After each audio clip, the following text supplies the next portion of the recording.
ప్రకృతి విపత్తులను ఎదుర్కొనేందుకు ఆత్మవిశ్వాసం, ధైర్యంతో పాటు ఆధ్యాత్మిక భావన ఉండాలని ఆర్ట్ ఆఫ్ లివింగ్ వ్యవస్థాపకుడు శ్రీ రవిశంకర్ అన్నారు. విజయవాడకు ఇటీవల వచ్చిన వరదలను ప్రజలంతా సమర్థంగా ఎదుర్కోగలిగారని, జాతి, కుల, మత, ప్రాంతాలకు అతీతంగా అందరూ ఒక్కటై ప్రకృతి విపత్తు నుంచి సురక్షితంగా బయటపడ్డారని అన్నారు.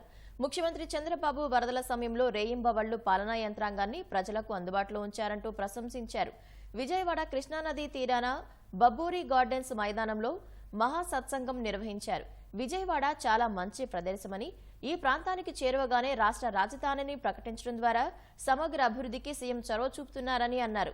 ఆర్ట్ ఆఫ్ లివింగ్ ఆధ్వర్యంలో ధ్యాన సాధన కోసం 9 నుంచి 10 కేంద్రాలు ఏర్పాటు చేసేందుకు తమ వంతు సహకారం అందిస్తామన్నారు. ఒత్తిడితో కూడిన ప్రస్తుత జీవనంలో సంతోషంగా, ఆరోగ్యంగా ఉండాలంటే ప్రతి ఒక్కరికి ధ్యానం, గానం, జ్ఞానం అవసరమని చెప్పారు.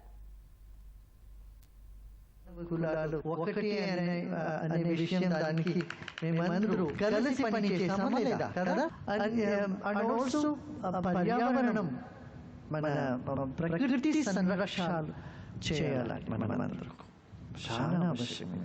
చెట్లు వేయాలి, ప్రాపర్ వాటర్ ఛానల్స్, లేక్స్ అన్ని డ్రై అయిపోతుంది. To keep our city clean and pure is all our responsibility. సేవ చేయాలి అందరూ కలిసి. Anyone who is a good person, వాళ్ళు 2 రోజులు నిద్ర లేకపోతే వాళ్ళ బిహేవియర్ చేంజ్ అవుతుంది. అవును కదా. వాళ్ళ బిహేవియర్ కోపం వస్తుందా లేదా? ఎంతమంది చెప్తా ఉంటారు, వస్తుంది కదా. అది ఎందుకు అంటే స్ట్రెస్, టెన్షన్ ఎక్కువగా అవుతే వాళ్ళ స్వభావం మారుతుంది. స్ట్రెస్, టెన్షన్ తగ్గితే వాళ్ళు లోపల ఉండే మానవత్వం అది వెలుగుతుంది.